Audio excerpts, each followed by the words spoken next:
Hi guys, my name is Casey Myers and this is my literature review. So for this class, I read the book Invisible Women by Caroline Perez, which basically explores the idea that when people say the human experience, they are really only referring to men and the male experience. And because of this, there is a large gender gap in the world of data, which inherently leaves women invisible in the data that we do have. So throughout the book, Caroline kind of explores the consequences of this in a wide range of areas, including the medical field, the workplace, and just in simple, mundane routines of everyday life. And kind of the overall purpose of this book is to make light of the widespread ignorance of women's experiences. And after reading it, really forces the reader to think about building a more inclusive societal system. So I'm just going to go through a couple of sources that I got from this book, um, and say whether or not I would recommend them. So to start for with the sources that I would recommend, um, this is an article called How Algorithms Rule Our Working World. And it discusses the role of growing intelligence systems in the hiring process, which we are all aware of as we go to apply for internships and jobs. Um, we know that our resumes have to get through an AI screening process, and we're all trying to navigate that, which is why I would recommend this source. Um, but this article really dives into the wrongful assumption that algorithms always make objective and unbiased decisions because naturally, inevitably, the creator of these systems un has their own biases, whether that's unconscious or not. And so it kind of leads these algorithms to unintentionally discriminate against marginalized groups like women, people of color, and lower class citizens. So I would recommend this article because I think the subject matter is important, like I said, especially as we are all young adults entering into the workforce sooner or later. The second article I would recommend is called Personality for Leadership, and it explores how in effective leadership positions, um, the authors found that personality traits can be just as, if not more so, important than intelligence or your ability, your skill level in the specific role that you are leading for. Um, and so in this article, they studied a survey done on a little over 3,000 managers. They took the five-factor model of a survey, which explores five different categories of personality and kind of rates you on a scale in those specific factors. Um, and so the survey actually found that female leaders scored higher in all four of the five categories in the five-factor model survey. And the only category they didn't score higher in than their male counterparts was emotional stability. And so I think that finding kind of just it goes against the stereotype of, women in leading roles and women in high power, um, and how we kind of have been trained in society to think that that's more of a man's job. And so I think not only that is important to note and to learn about, but it's also kind of just cool to discuss the five factors of personality, especially as a psych person. I find that discussion really interesting, and I think it could be cool to kind of mull over for a little bit as we think about ourselves in leadership positions and think about our personality types and where we might fit best. So, the third article that I would recommend is called To Pee or Not to Pee, Sexism at Harvard. And this article was actually written in the 1990s, and this story it discusses happened in the 1970s. So, it is a little bit dated, but it really shows the evolution of the presence of women's restrooms at Harvard University.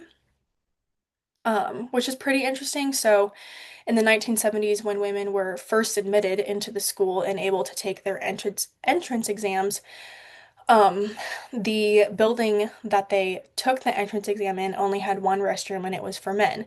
So, women taking these exams were forced to go across the street to use a public paid facility, which took upwards of 15 minutes, which obviously you don't want to take that time away from a Harvard entrance exam. So, Because of this, a social activist named Florence Kennedy organized a protest called PN on Harvard Yard, where a bunch of women gathered and carried signs called to pee or not to pee and poured fake urine on the stairs of Lowell Hall, which is where the entrance exams were being taken. And the protest and just the whole situation itself kind of showed how um, these injustices can be displayed in seemingly the most mundane of ways. And it also highlights um, how it only takes one woman, in this case Florence, to stand up and say something to inspire other women to step forward and demand change. And I think it's just a really cool story. So the last article that I would highly recommend, this isn't really an article, it's more of an initiative, a website. It's called The Elephant in the Valley. So this initiative started in 2015 when a woman named Ellen Peo sued the venture capital firm that she was working for gender discrimination and retaliation claims. And she ended up losing the case to the company. But it kind of started an uprise in the Silicon Valley area. And because of it, women created what they called the Elephant in the Valley. Um, and it kind of inspired many other women to come forward and share their experiences in the workplace, being discriminated and things like that. And so on their website, they have kind of a summary of statistics that they have found through women sharing their experiences. And they also have their survey linked, so you can go in and anonymously share your experiences um, as well, which is really cool. And the survey results, it's kind of covers a wide array of things, but the statistics are pretty jarring. From women being told they're too aggressive to experiencing unwanted sexual advances from colleagues. And I think it's just a really cool website to kind of scroll through and look at. And it's also just an interesting initiative to think about how they created such a safe space for women to open up about their experiences. And it's a way to let other women that they're not alone. So lastly, my one source that I is fun to read, but I wouldn't necessarily recommend it. Um, it's about an environmental researcher named Lily Cohen, and she spent a lot of time at an Alaskan research site that lacked appropriate restroom facilities for women because she was the only female researcher on her team. And being in Alaska, all, suited up in the warm gear and then lacking, I think they only had urinals at the site. So she had to go through kind of a tumultuous process to relieve herself by going outside, stripping all the way down in the cold, and then, urinating. Not very fun, not very great. So she ended up writing an article about it, just kind of talking about, the discrimination she felt in that and how uncomfortable it made her and, how not fun that experience was. And so it was a very cool story to read. It was very interesting to learn about, but to use that example and that source um, as a general to make the general claim that women in the workplace are discriminated against is kind of difficult because her situation, she's in Alaska, she's freezing cold all the time, and she has to wear this special, warm suit when she's working. It's such a niche situation, and the context surrounding the discrimination that she felt does not necessarily apply to many other women. So it's kind of a hard thing to generalize to women in science. Um, but again, her feelings and her case are still very real and very valid. Um, However, as an alternative source to maybe better generalize and discuss the discrimination that women are facing in terms of restroom facilities would be in the source Toilets as a Feminine Issue, A True Story by Tanya Banks.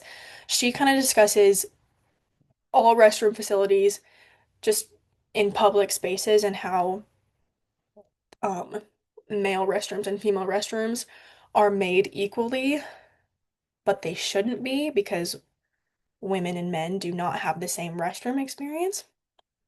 And so she kind of draws the same conclusion as Lily Cohen does from her story, but it's on a broader, more generalizable scale. So yeah, that's my literature review. Thank you for listening.